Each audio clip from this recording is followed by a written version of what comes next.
Hi guys, kakasimula nga lang pa rin ang laban at parang nagtataka ata dito yung Melissa. Tapos maya maya lang ang sabi niya kung legit Recho ba yan. At sabi pa niya, pasipa nga kung legit.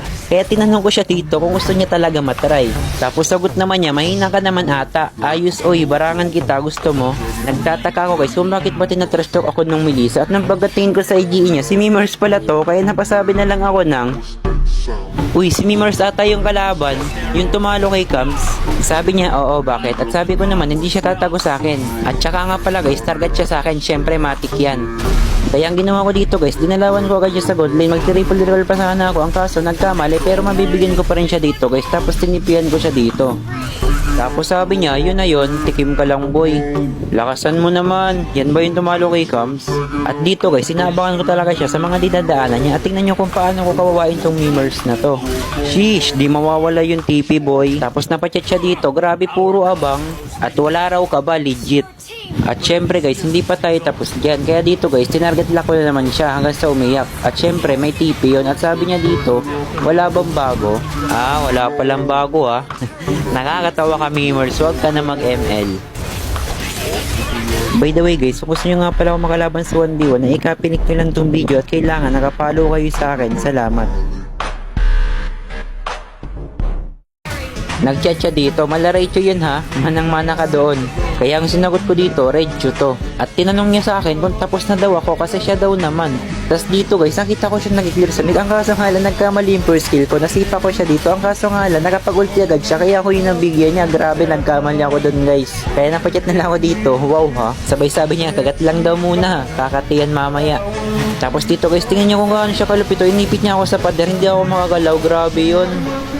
At dito guys, nakita ko siya nag-clear. Ang kaso nga lang, ang hirap niya talaga lapitan kapag meron siyang ulti. Grabe, di makalapit. Tapos dito nagulat ako sinabi niya kasi wag ko daw pilitin yung sarili ko sa kanya kasi hindi daw niya ako gusto.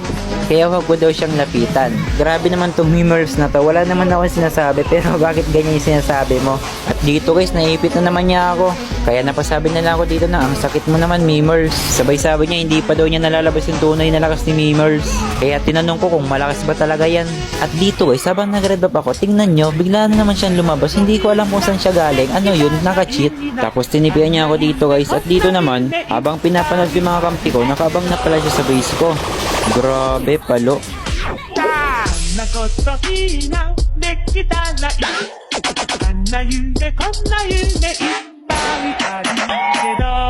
Nakakatawa daw naman yung Choco na wala. Ah, ganun pala. Okay. At dito guys, akala niya siguro hindi ko napansin na tumayo siya dito sa bush. At nung pagkapunta ko dito, bigla siyang nawala. At ito yung sinabi niya, la, ba't ko daw nalaman? Kaya ang sabi ko dito, I know that. At syempre guys, dahil si Mimers tong kalaban natin, pakitaan natin siya ng triple recall para naman maging memorable sa kanya itong laban namin. Kaya napachat na lang siya dito na freestyler yan. Kaya ang akin pong sagot ay, hindi po. Nabuang na. Kaya yun guys, panoorin nyo na lang kung paano ko siya ginawa dito sa uli. At saka nga pala sa mga hindi pa nga pala nakakakilala sa akin dyan, ako nga pala si Recho. Isa sa mga pinakamalakas gumamit ng Chew dito sa TikTok. At kung di pa nga pala kayo nakapalo sa akin page ay baka naman. Hit the fucking stop. They need you to stop. They need you to mouth up. At ito na nga pala exciting part guys. At dahil nga pala sponsor niya tayo kanina, syempre hindi ako magpapatalo.